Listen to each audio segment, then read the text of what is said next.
fastest man alive.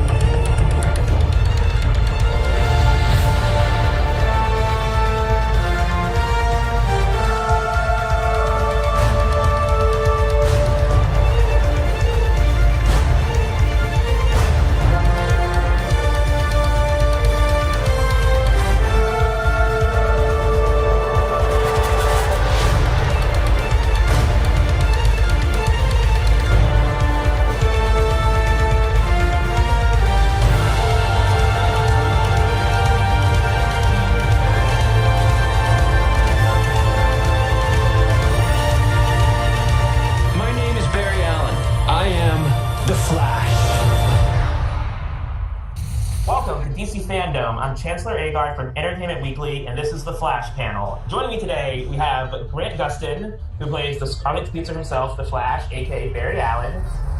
Candace Patton, who plays reporter extraordinaire Iris West Allen. Daniel Panabaker, who pulls double duty as both Caitlin Snow and Frost. Carlos Valdez, who plays the ever-quotable mechanical engineer, Cisco Ramon. Daniel Nicolay, who plays meta attorney Lucille Horton. Brandon McKnight, who plays enthusiastic scientist Chester P. Runk. And Kayla Compton, who plays Central City citizen intern Allegra Garcia. Also, we have showrunner and executive producer Eric Wallace. Hi, guys. After we start the stream. Before we talk about season 7, I do want to go back through season 6, which I think was a really unique year for the show. Because Eric, you decided to split the season into 2 parts. Looking back on it now, how successful do you feel that was? How effective was that? I thought it was really successful. In the first half with Blood Work, we were able to really drill down on Barry's story and on dealing with crisis. In the back half, we're able to really drill into Iris's character and Team Citizen and Eva's story. And then we'll see at the top of season 7 how it all comes together. And for the cast, especially the ones who've been here since season 1, in the moment, could you feel something different about the show and how it was structured? I loved it. I was a big fan of it. I'm really glad that we got to, it gives the opportunity to really flesh out those villains a little bit more and not spread them out so much that you feel like you're sort of filling in episodes to get to the end. Yeah, I think a show needs to change in order to grow. As an actor, too, it prevents fatigue throughout the season. 22 episodes is a long time, yeah, 9 months. And I think for us having this kind of break in because the season where Hallelujah a new song sort of storyline emerges kind of puts us in a headspace of, feeling reinvigorated with the work. The first half of the season was very much about sort of Barry's walk up to crisis and him dealing with his mortality.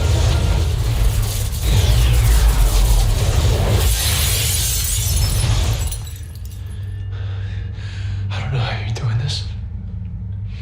Real or not, I'm coming for you.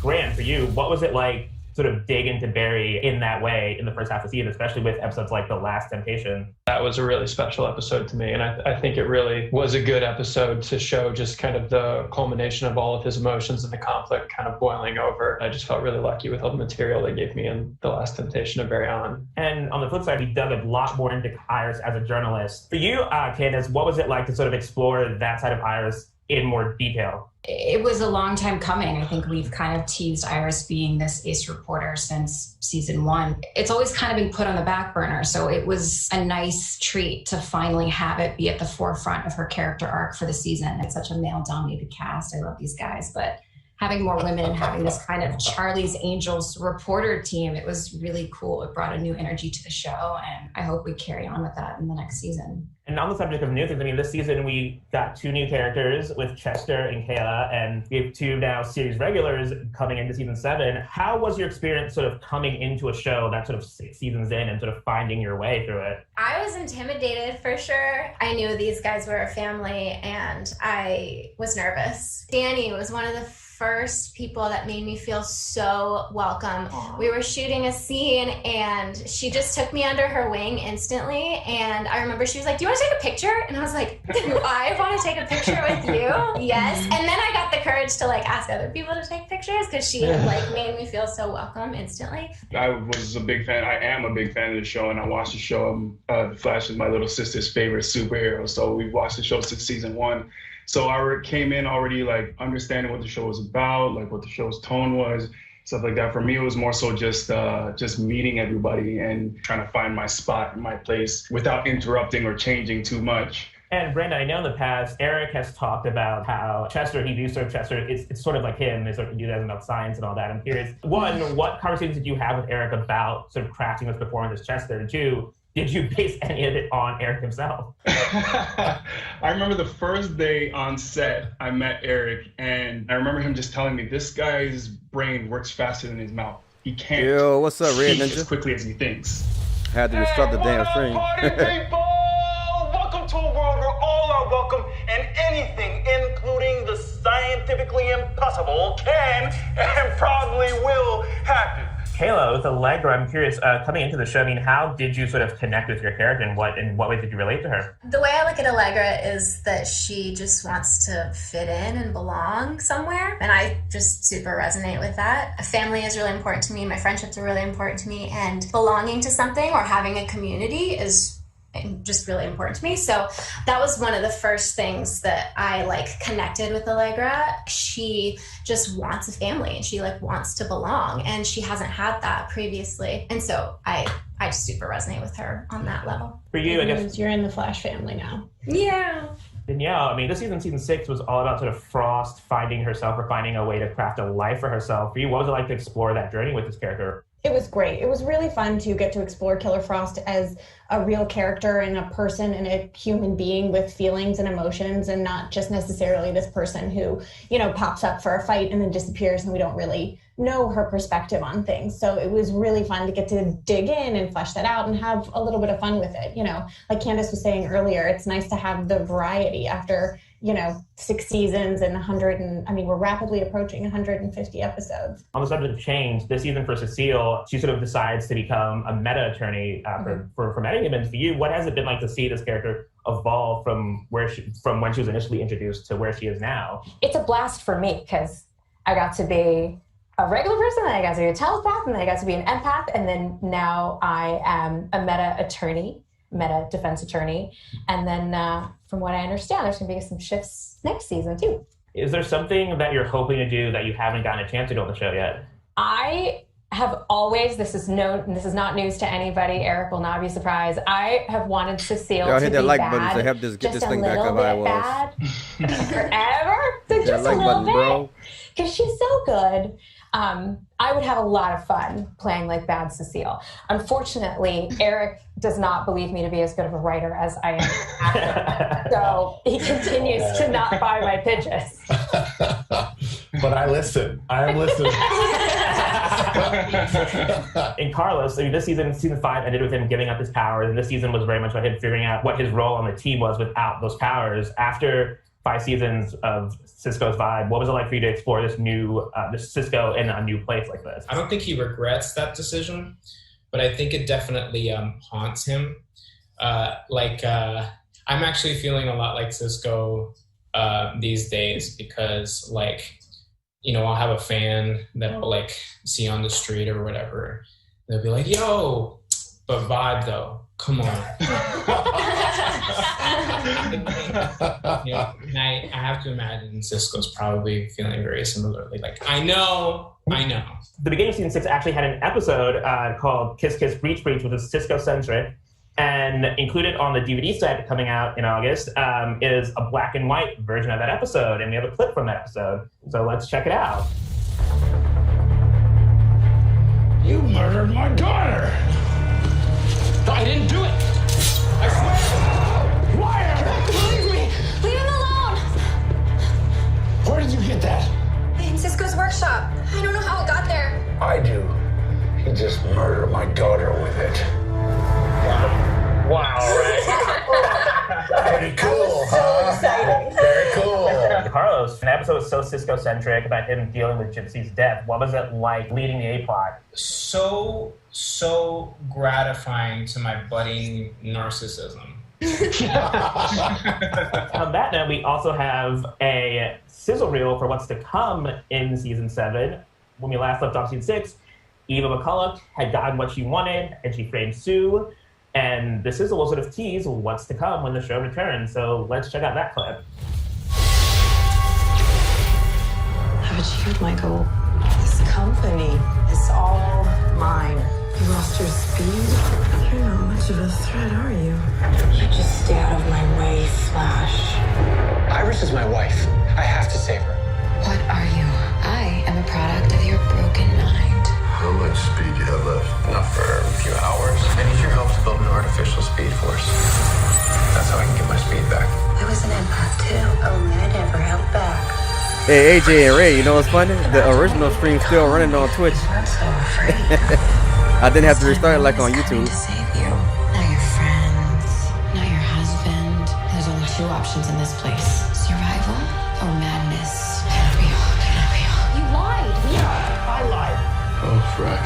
There's a supersonic jet about to crash over the city. And the Flash isn't fast enough to stop it. Eva can move anywhere, through any mirror in the universe, in the blink of an eye. She's faster than I am, and somehow I'm supposed to stop her. I have unfinished business and a whole world to liberate. We need a plan. We've all lost so much this year. Some things can't be taken. We still have our will to fight for those we love. Keep watching, keep trying to break me, because I'm not afraid of the woman that I am today. But you are, Eva. Team Flash needs as many hands on deck as possible. We're not fast. We go save Iris and our friends. Get everybody back.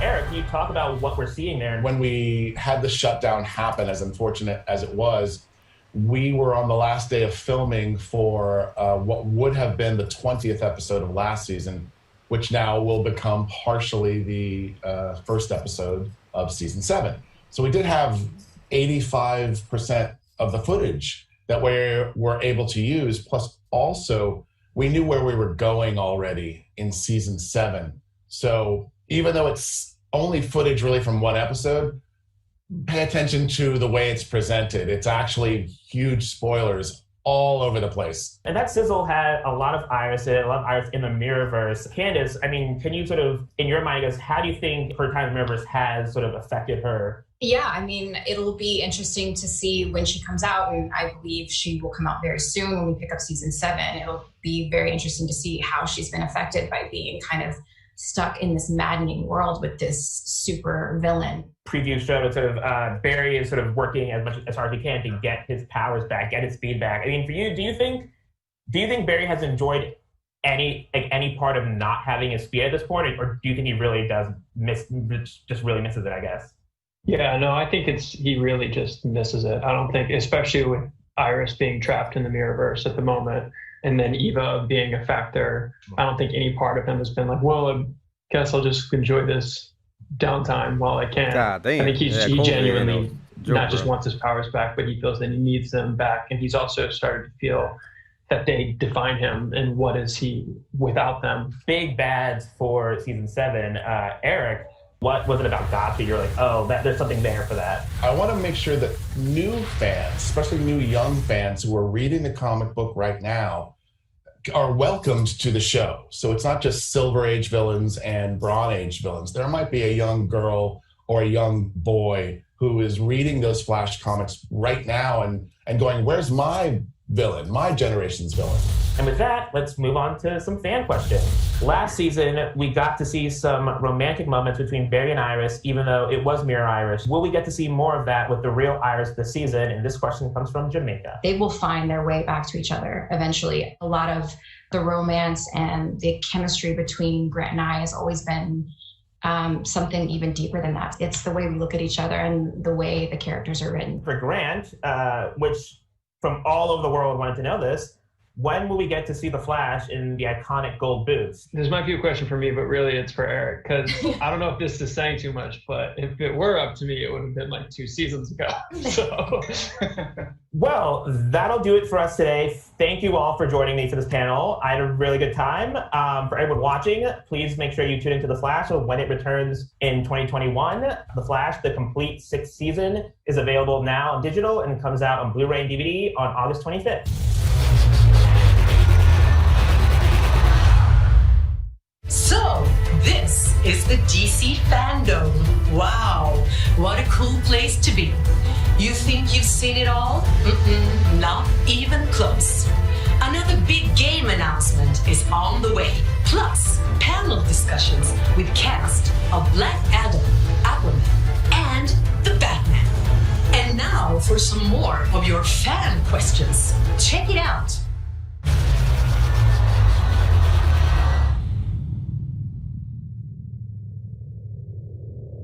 AJ said you Iris West, she rode that lightning. Nightbot said no, fuck your mama, bitch.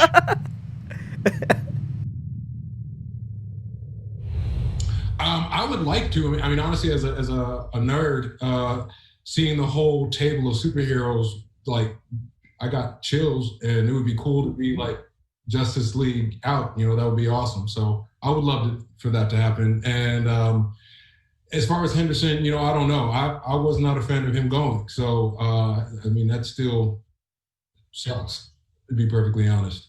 So I would love for him to be revived, but. AJ said no, your mama, Nightbot. Nightbot said yo mama didn't say no when I gave her this mead. Oh man, AJ, you wanna take that? Comics have always been an aspiring art form.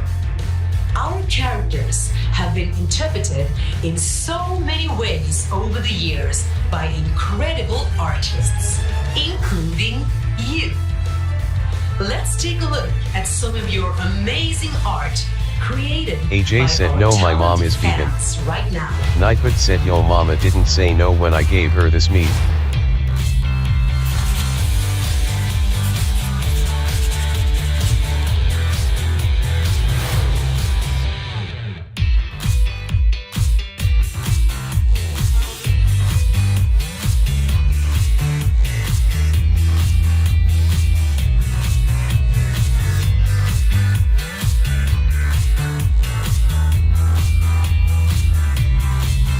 AJ said I'm done, Nightbot, I'm done.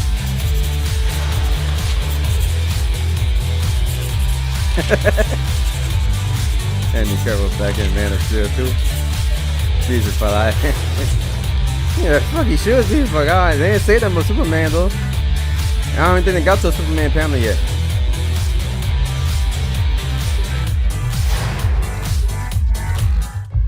Wow, such amazing art. And did you see that Black Adam art piece in there? I wonder what else might be in the store for Black Adam.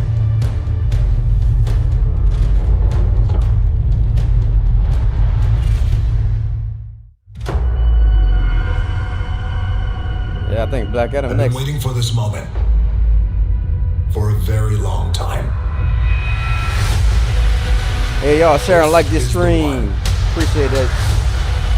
This is the one that's going to change everything.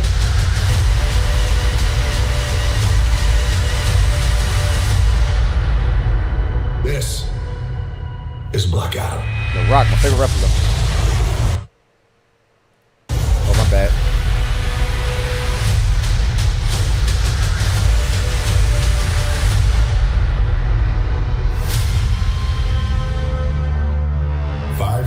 Years ago, Kahndaq was a melting pot of cultures, wealth, power, and magic.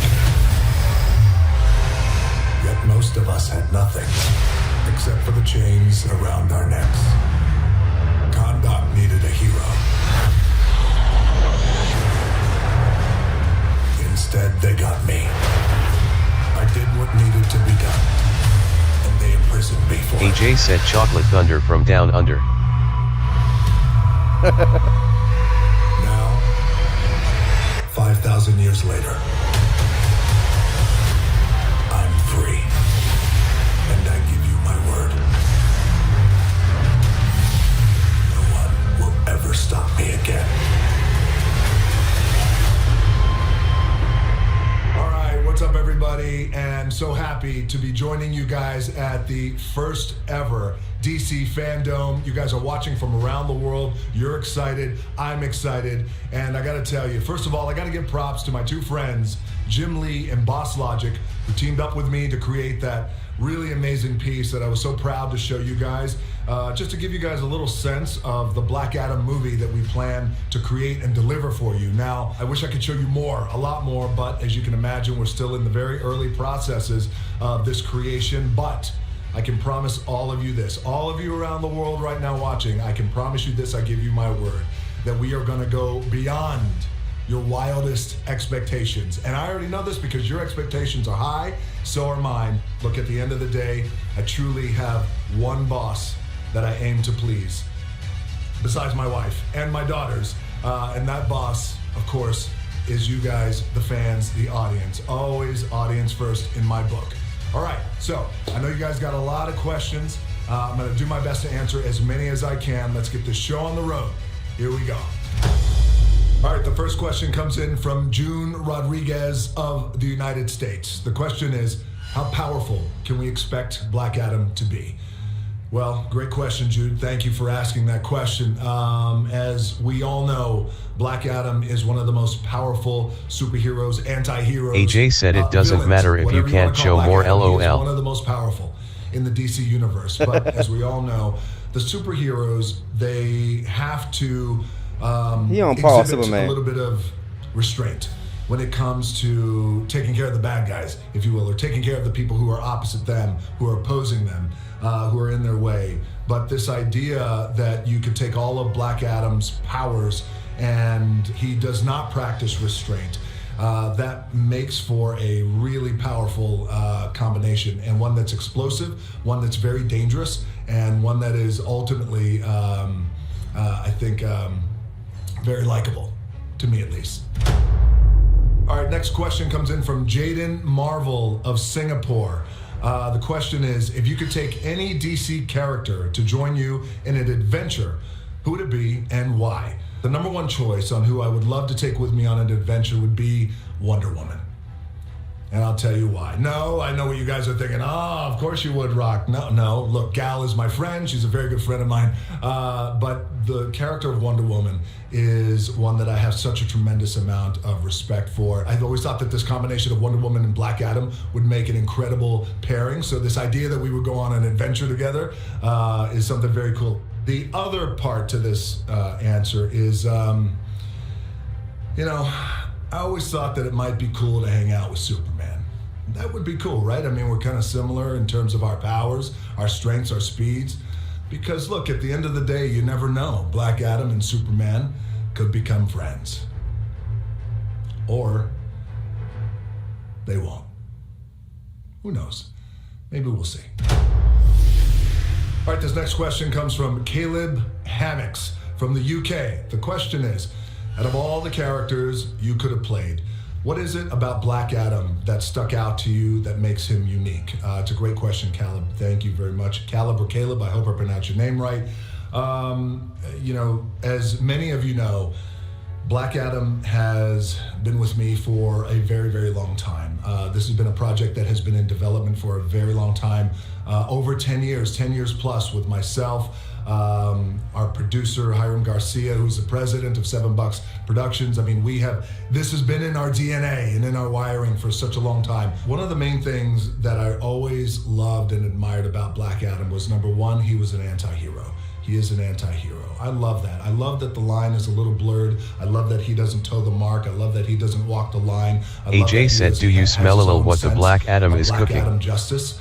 I also love the fact that that his origins are that of a slave. When the origins are that of somebody who is enslaved, his people enslaved, his family enslaved, and he's felt the burdens and the pressures of a larger entity holding him down until he can't take it anymore. And when you come from that place, it's just a different energy and a vibe, different mana that you have. So I've always loved that about Black Adam, which informs how Black Adam operates, how he sees justice, how he delivers justice. And I've always appreciated that about Black Adam.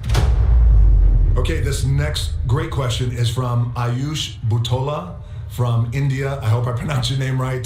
So from India, thank you for this question. Will you stay faithful to the fact Black Adam, at the end of the day, is a ruthless keeper of justice and not a stereotypical villain or a hero? I love this question. And my stripped away, honest answer is yes.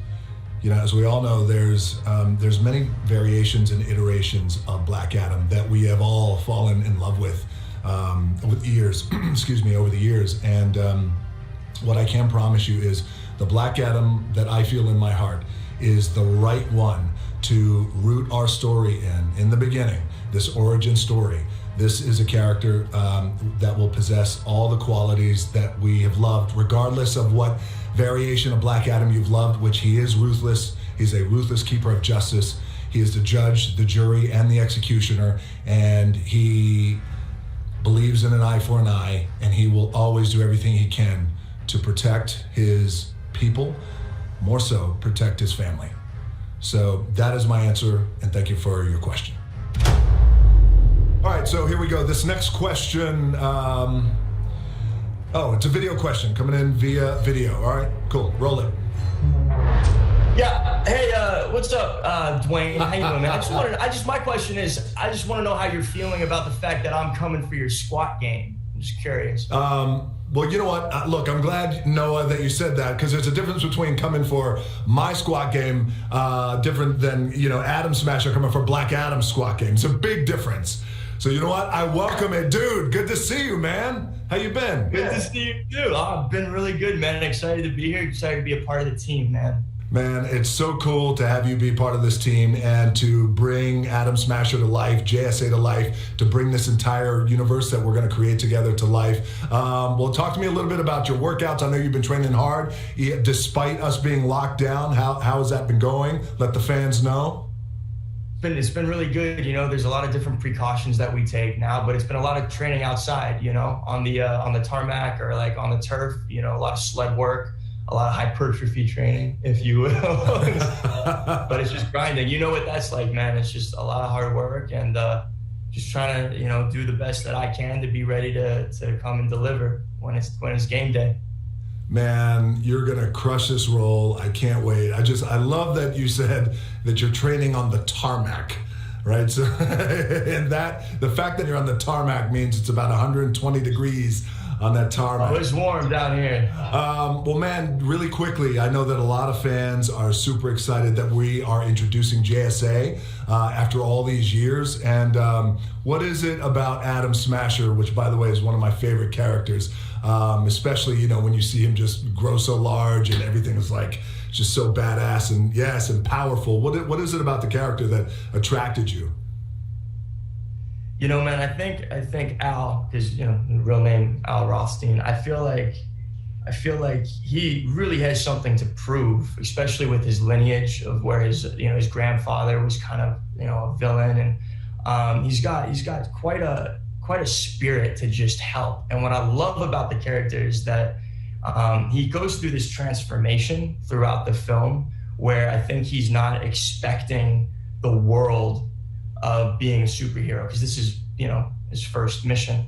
It kind of just like hits him across the face, and so it's this journey that he goes on of what it means to be a superhero, and he gets to really see someone like Black Adam, who takes a different approach clearly to solving a problem or fighting bad guys. And it's an exciting character. It's a young character. It's a new, fresh face. And I don't mind being the size of the Eiffel Tower or the Empire State Building. That'd be pretty tight. I've seen some of the early like previs and renditions, and I got to tell you, it's so cool to see Adam Smasher next to Black Adam, and how, especially when your character, just becomes even more powerful and he grows. It's just such an incredible visual to see Adam Smasher just so big and badass. And Black Adam just reduced, but it's awesome, man. And I'm so happy you're on board. And I know you've been working your ass off. And personally, for me, I want to thank you so much for working so hard. Throw that in. This has been a passion project, a dream of mine for many, many years. So I thank you. My heart is full of gratitude, brother, for all the hard work that you're going to put in. And this is only the beginning. I can't wait to get on set with you, and we're going to crush this movie. I'm so stoked, man. I can't wait. Thank you for having me aboard. So grateful. Seriously. Well, so cool to see my boy Noah. Can't wait for you guys to see him in the movie. He's going to kick ass. All right, now, I tried to get through as many questions as I possibly could. There were literally thousands and thousands of them.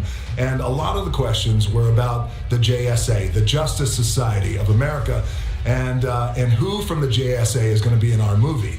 Well, I don't want to reveal too much this early on, but I thought this might answer some of your questions. Take a look. I have a knack for destroying bullies, but there are some who think I need help. Hawkman, Dr. Fate, and their new recruits, Cyclone and Atom Smasher. They call themselves the Justice Society. An organization that believes in fighting for truth and justice. Well, I'm going to teach them that the only beliefs I fight for are mine. Welcome to truth. God damn. Oh shit. So as you guys can see, we are cooking up something pretty badass and certainly a lot of fun that we are all excited about to deliver to you guys. And I can't wait to show you more. But before I go, I want you guys to help me out with something. It's something that's pretty important. I need you guys to help me get a message out to some of the other ones. Some of the other DC superheroes. Let's let Flash, Shazam, Aquaman, Wonder Woman, Batman, and Superman. Let's let them know something. Things will never be the same because the hierarchy of power in the DC universe is about to change. Shots fired!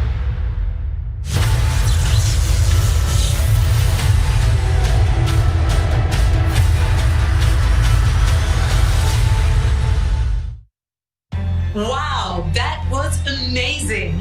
I'm so excited to see Dwayne Johnson as Black Adam. And with that, I'm going to hand this back over to Aisha. Take it away. Thank you. That was so cool. By the way, guys, Lilica was the best wrestler. Can't wait to check her out. Guys, we love hearing from you, our DC fans, okay? So keep tweeting us at #DCFandom. Let's keep the conversation going. And first, here are more of your questions that are just begging for Oh yeah, I like the notification when I get a donation through Streamlabs. That'd be fire, huh?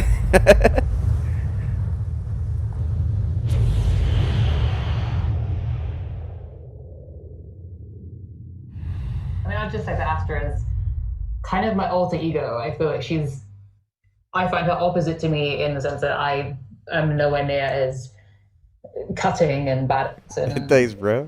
Kind of straight up and calculated. But AJ said money, an money. exciting and interesting side of myself that I find quite easy to go to. So I think it says quite a lot about me that there's something under the surface of wanting to be, I'm naturally quite shy and reserved. So I think there's like a level under my own personality, which is on this wanting to come out somewhere, and it's coming out through this kind of sassy back woman.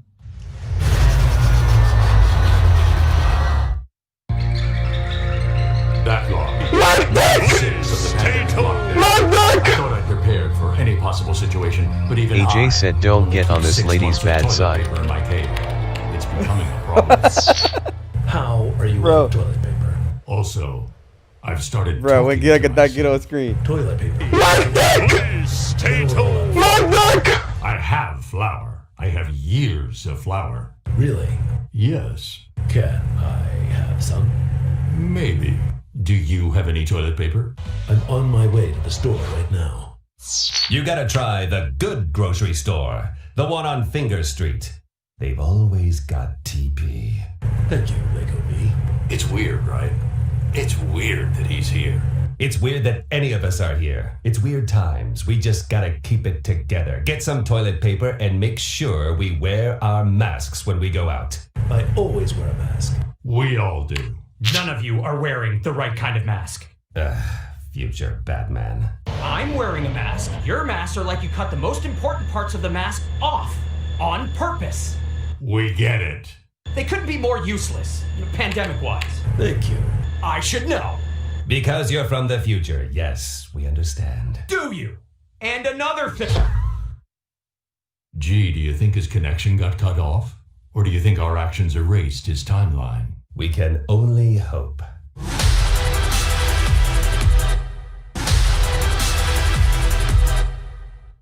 Guys, today is all about the superheroes that we all love.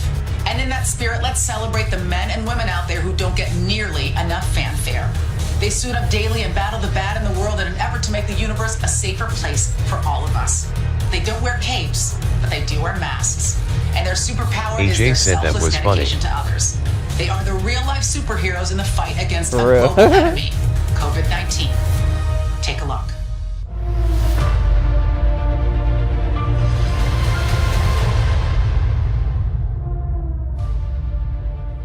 Hey, I'm Anderson Cooper. I hope you're enjoying your time here in the DC FanDome. As you spend today celebrating your favorite DC superheroes, we'd like to introduce you to some real-life heroes, everyday people who see a need and jump in to help. While COVID-19 continues to spread, so do the efforts of these incredible people who bring us hope and inspiration every day. CNN Heroes salute some of the courageous and innovative people working together to get us through the crisis. Now, more than ever, the world needs heroes.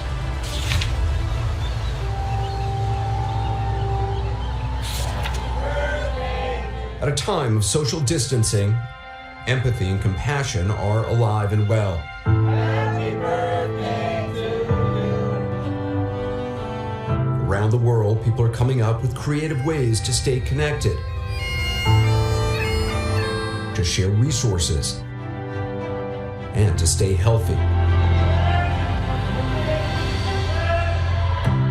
As healthcare workers risk their own lives battling the virus on the front lines, innovative citizens are turning passion projects into potentially life-saving ventures. One teenager's website has been tracking the virus since December. It was really hard to just get the straight facts, so I decided that it would be kind of cool if I made a website to make the data more accessible for other people. And in Italy, a company used their 3D printers to build life-saving respirator parts that were in dangerously short supply. For those whose work can't be done from home, many CEOs and leaders are providing financial support. This is people's lives. AJ said real ninjas wear masks faced with medical masks. How many? So 2? Alright, there's 2. Across the globe, communities are making sure people have food. For real? And stores and restaurants are doing what they can I see to that. help others.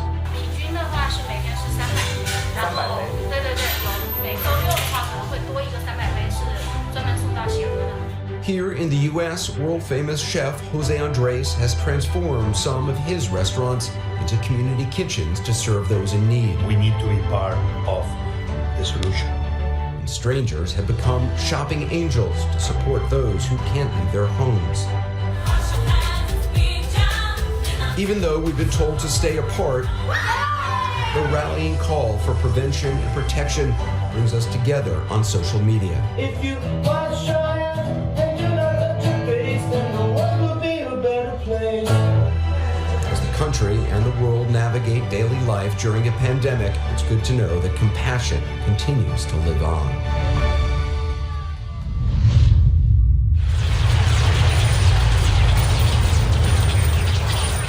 As you can see, we have a completely empty adoption center. It's really hard right now, but I like to hold on to some of the good news. Some of the good news is that there are literally no dogs or cats left in so many shelters because people want comfort. Hi, Cherry. You ready to come? And I'm the CEO and founder of Muttville Senior Dog Rescue in San Francisco. Let's get you in, okay? Hi, everybody. We rescue senior dogs that are in danger of euthanasia. Mr. Man, my man, my man. And find them fabulous new loving homes. When we got the shelter in place order for the COVID-19, we actually decided we would close our shelter. Yum. And have everybody work from home. And we moved 86 dogs into foster homes. What was really amazing was the community that poured in to help. We got over 200 foster applications in a week, and usually we get 20 in a week. Good morning, everyone. Thank you so much for joining me. Let's talk about Twix. Yeah. Hi, Twix. We started working on protocols around contact-free meetings. There it is, yeah. We are having meet and greets, which are usually done in person. Do you have any other questions for us right now? I don't think so. I mean, I'm looking to adopt him, so. Cool. We're doing those virtually so that new adopters can meet their dogs before they actually touch them. So cute. Hi. We were so excited because we did the interview on, I think, like a Monday or Tuesday, and then it was like hard to make it through the rest of the You week. usually see dogs get euthanized, Fred.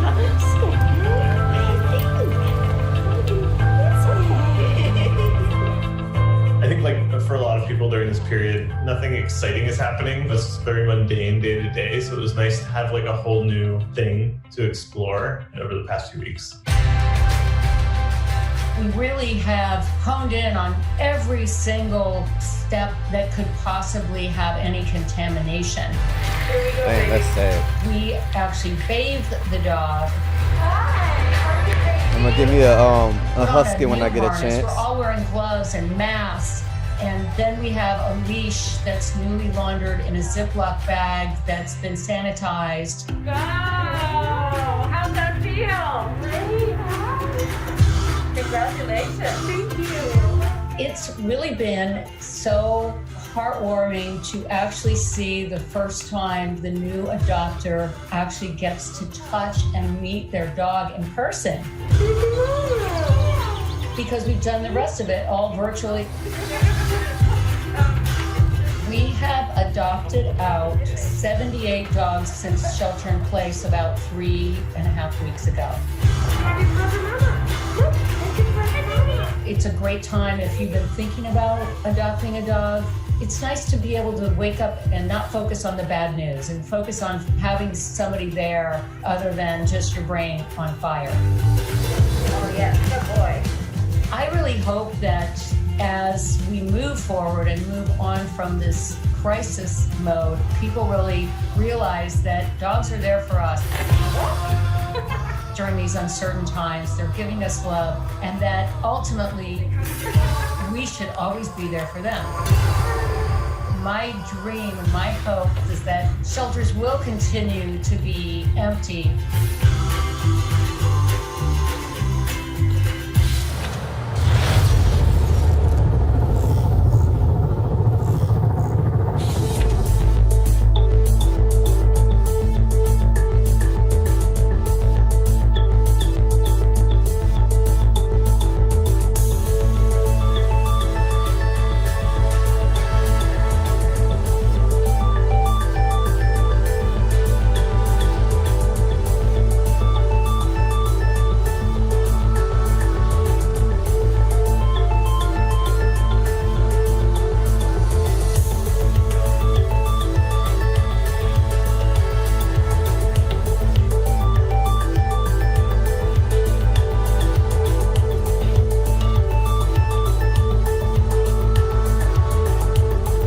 Get your pets fixed, y'all. Nah, man. I want my husky to have some babies so I can sell them. That music got edgy.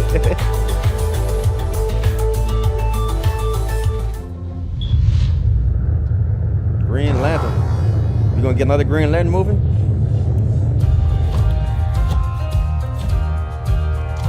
Oh, that was just a switch over. Middle of May. It's still 35 degrees out in the morning.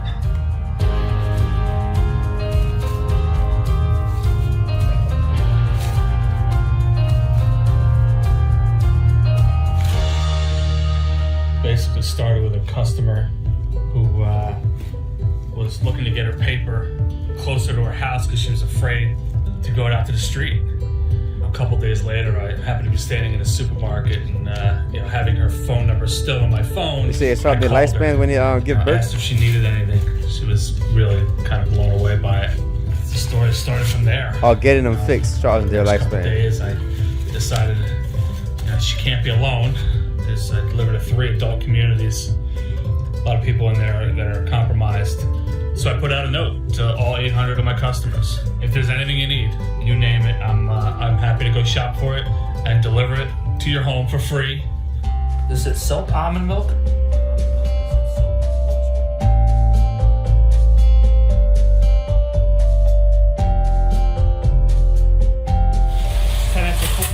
Long day, heading to the ShopRite to fulfill orders for 2 more people right now. You want to talk about a frontline worker? Marvin, the produce guy, is here every day. Awesome dude. We appreciate you, Marvin. We appreciate it. We want your help. What's this? 5:15, delivering the first of 5 deliveries for the evening. I'll see you soon, okay? Take care of yourself. Thank you so much. I'll give you a hug. You can see the excitement. It gives me chills. I've met just an unbelievable amount of beautiful, wonderful people. He's fantastic. I appreciate it. I got plenty more. Okay. I'll be right back. Thank you. It's honestly amazing how grateful they are.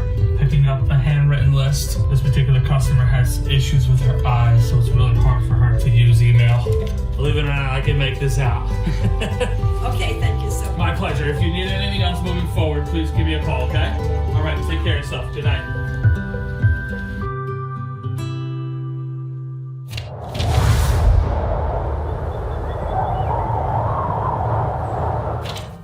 Lemon rice bubbles away in a pot ready to feed 1,000 people. Across India, many daily wage workers struggle to afford food after the national lockdown stopped their incomes. We are students studying in the UK, Queen's University, Belfast. Mohammed and his brother Sultan had been studying in Northern Ireland, but when lockdown was imposed, they flew home to Chennai and started the initiative Feed the Needy. So we were thinking about how to make a difference on how to use our experience, what we gained at the university. So we used that experience to pool a group of volunteers, and we are providing for 1,000 people on a daily basis. It's not quite what they imagined they'd be doing right now. So we would have been technically going for internships or applying for jobs, but that's life has brought us here now. And it's lucky that it has, for the thousands here waiting in line for much needed food.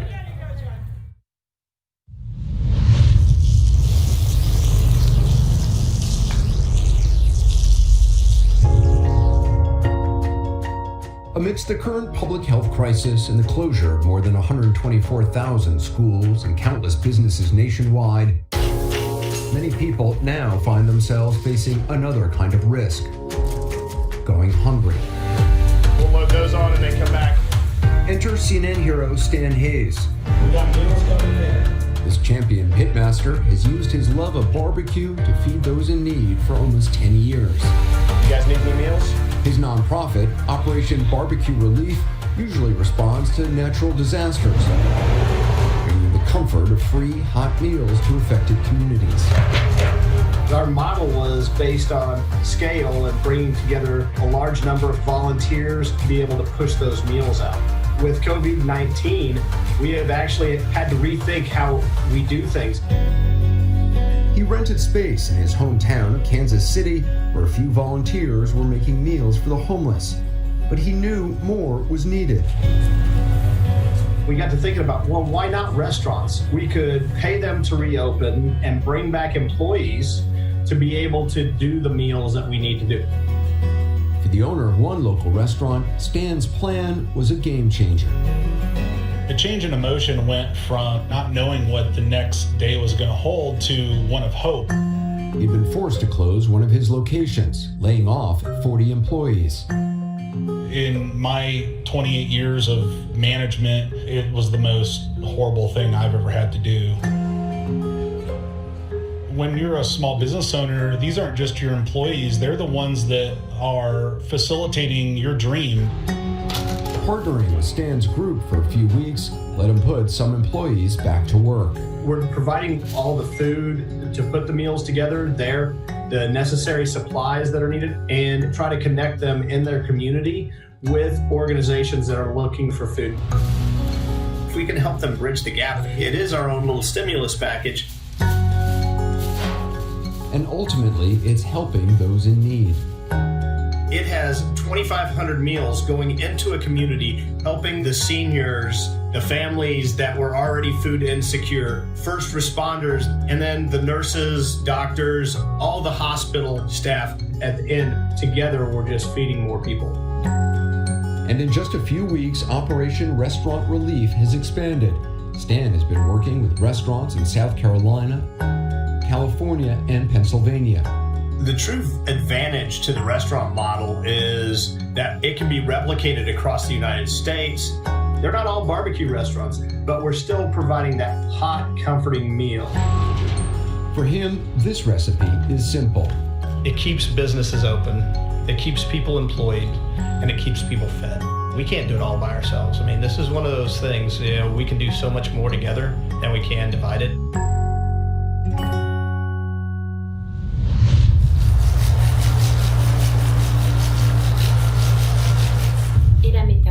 From their dorm rooms in France, these young people are each giving a little of their time to help others. Meet Jessie. Like most 20-year-olds, she spends a lot of time on the phone. Allô Denise? Oui. Bonjour, comment allez-vous? But on the other end of the line isn't a fellow student or friend, but a senior living in quarantine. Jessie may never meet them, but she talks to them regularly. Regardez quoi à la télé? Oh, j'ai regardé des histoires du virus. J'ai pas regardé très longtemps parce que ça me saoule un peu. They sometimes stay on the phone for more than an hour, a connection that fights the loneliness seniors are facing. Je suis dans une bulle avec quelqu'un et j'échange. C'est plus ma petite maison pendant le confinement, c'est vraiment comme si j'étais à un café avec quelqu'un. Jessie had never volunteered before, but the website Mamie Boom brought these two generations together. In the Aquitaine region of France, several students at the University of Bordeaux created a radio station to broadcast to nursing homes. Voici mon petit studio que je me suis créé avec ce que j'ai pu trouver. Donc là, le micro relié à un pied de batterie un peu bidouillé. Vous écoutez Radio Libellule. Un trait d'union entre les générations. They talk about history, sports, and classic music. C'est une très belle initiative. J'en suis très contente, ça m'a beaucoup plu. Et des fleurs capiteuses. This young student reads to them. On y distinguait un goût puissant de résine et l'âcre saveur des eucalyptus. Ça nous fait passer un bon moment dans ces journées qui sont quelquefois tristes. Ça, c'est mon temps. C'est pas bruit, ça. The radio station broadcasts every Wednesday, giving these seniors a much-needed break to forget about their isolation.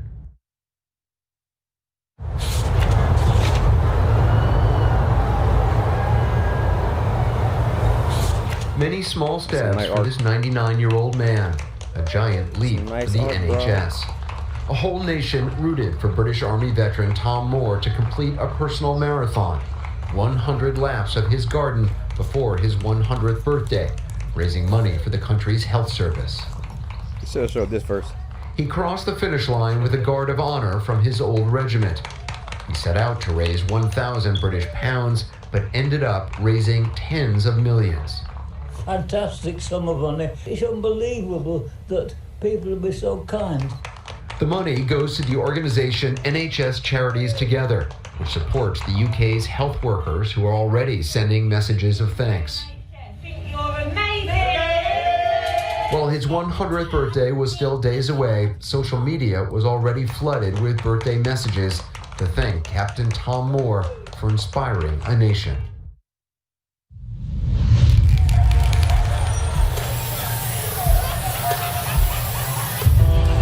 We as human beings, we grieve all loss, and grieving takes a physical toll and a cognitive toll, as well as an emotional toll on us. But we can do things to support ourselves when we're having these feelings.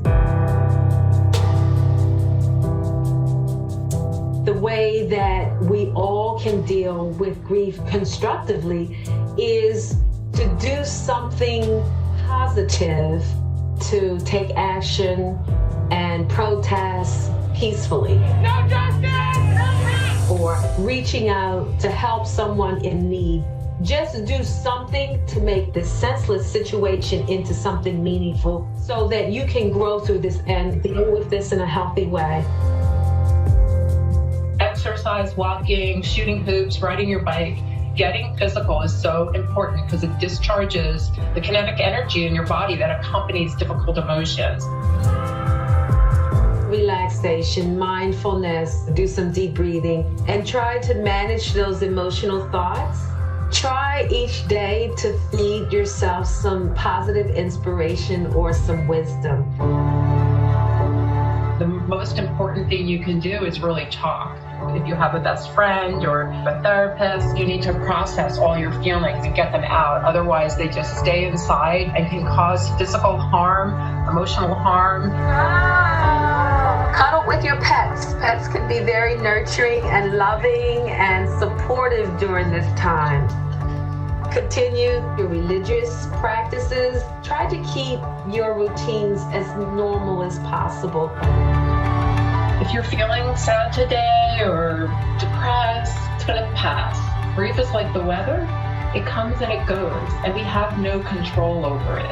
And remember that healing begins with you. Have a wonderful, blessed evening. Don't allow yourself to be isolated during this time. As humans, it's so important that we connect to one another. Whenever we're going through a crisis, we're not meant to go through it alone.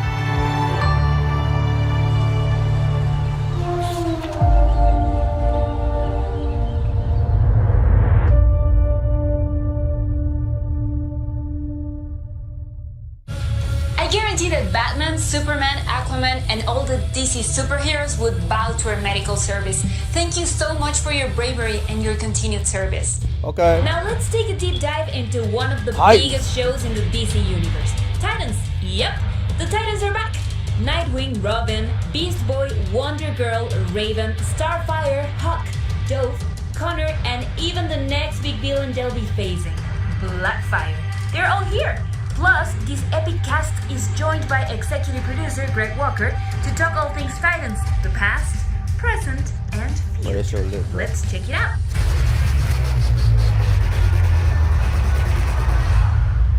Hey everyone, I'm Damian Holbrook from TV Guide Magazine and TV Insider, and I am so excited to welcome you to DC FanDome, and you are watching the Titans panel. Titans are back, bitches! Woo!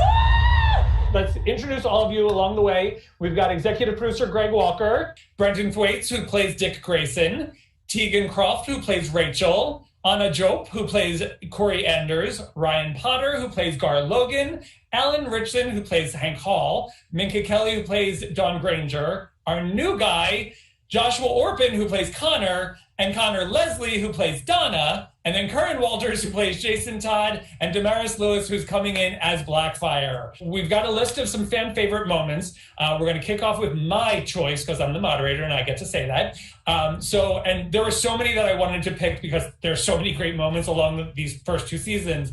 But the one I went with was Dawn taking down the meth lab in the second episode of season 2.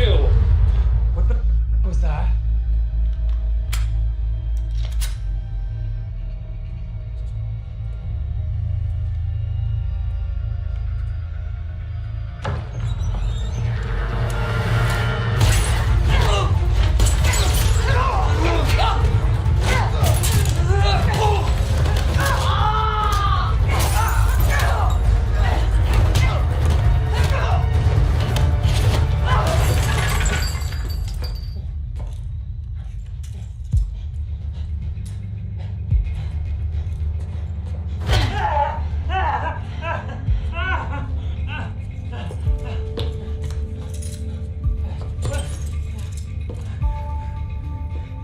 Don't kill me.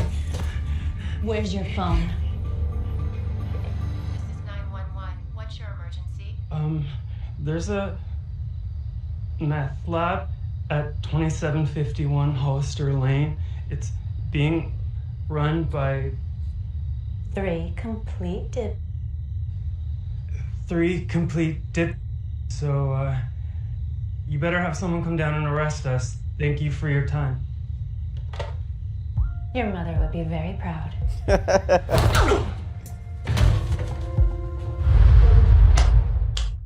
to give it up to Orphe. My stunt double really does all the work when it comes to having to navigate those wings, because the weight of them just takes you. So you really have to learn how to move with them when you're throwing yourself around. It's a fun challenge. The first fan clip that everyone kind of like came to was Donna breaking out the lasso for the first time.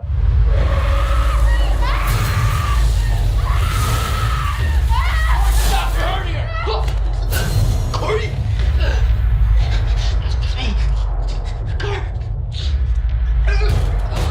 Corey, what are you doing?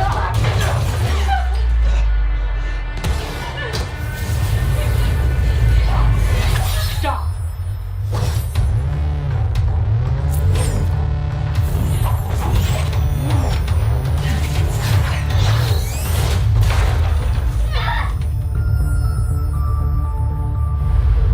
Heck yeah. I love the Corey and Donna friendship. It was something I remember reading about when I started doing some research. And so when I read that like they start off kind of rocky, I wasn't even mad at it because I knew that it would turn into this great friendship. And we kind of got a taste of that in season 2. So I kind of love that their friendship grew from this initial moment. Don't all great friendships start out with a lasso around the neck? And a little bit, yeah. But they all start off with like really kick-ass women. Yeah. Really? Can resist. All right, let's look at clip 2 from episode 6, Jason Todd. Why are you doing this? Why do you even want to be Robin? Are you They're kidding? gonna show some spoilers for me watching the because I ain't dopest finished together. watching the Hanging out with Batman, kicking bad guys' asses, being famous, driving the goddamn Batmobile. He lets you drive the Batmobile.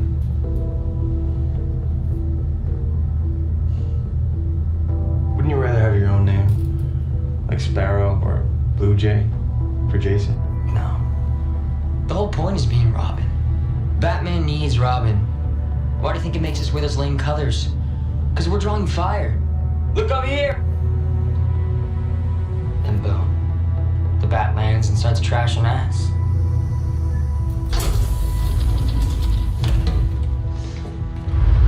I think that scene describes it perfectly, the brother-stepbrother relationship, you know, and the build between them over the season. And season 2 even showed more. So I think that was probably the best scene that shows the relationship for sure.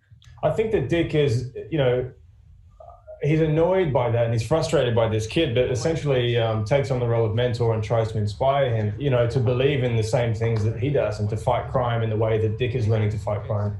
And ultimately he fails in connecting with him. And that scene at the end of season 2 on the rooftop is kind of an example of Dick putting aside his problems and offering to open up that channel and you know, and kind of put it on the table as, you know, I'll help you and be a mentor. They need your leadership, Jason.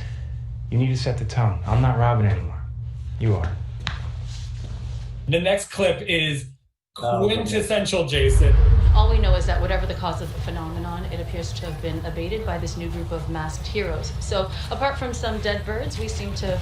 Titans are back, bitches! Woo! You're kind of an aren't you, kid? Haven't you liked me? Admit it. Never gonna happen.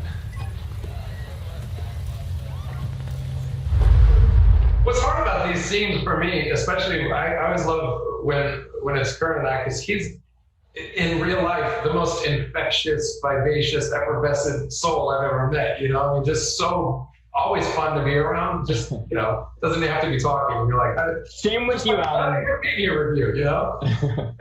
And so, you know, to always be the one like putting the lid on it, you know, in the scenes is actually tough. This next clip is the scene with Crypto and Connor with the Luther strike team. Everybody get down! Nobody move! Get down! Do not move! What in God's name's going on? You can't come into my house and order people around. Quiet! Hey! Shut up! Stop that! What are you doing?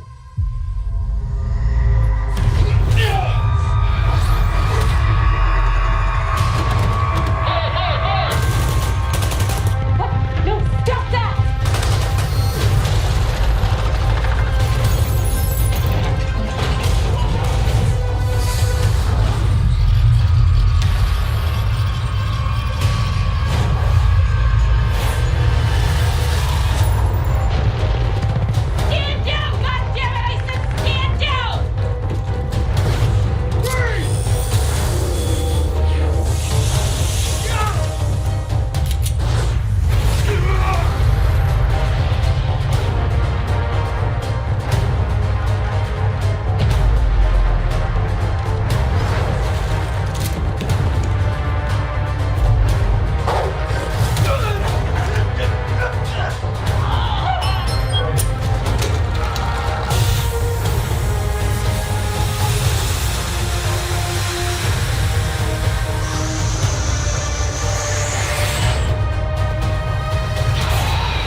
Crypto a savage.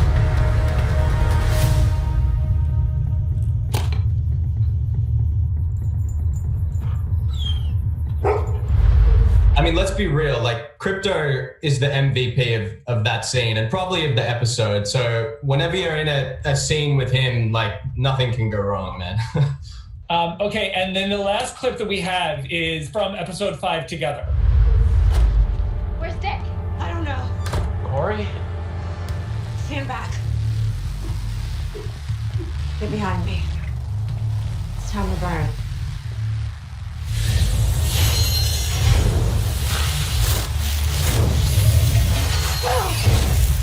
Night.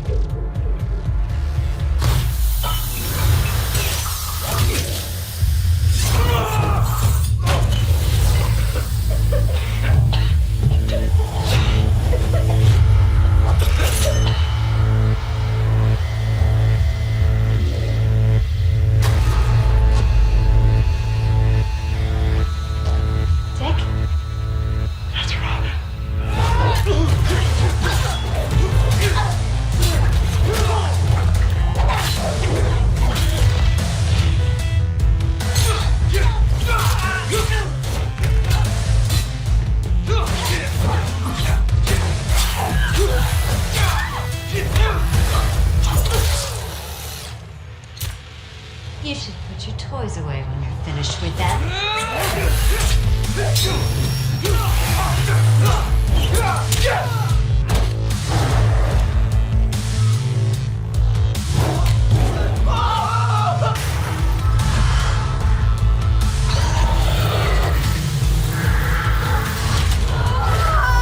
Man, what the hell going on?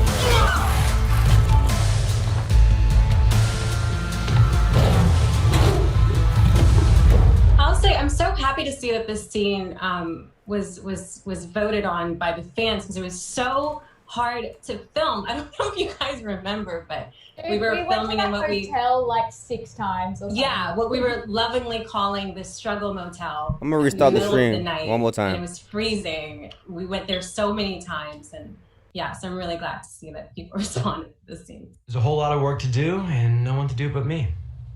So let's get started. And Ryan, you had that great episode where we're waiting for Connor to wake up, and you got to just do like the day over and over again. That was a good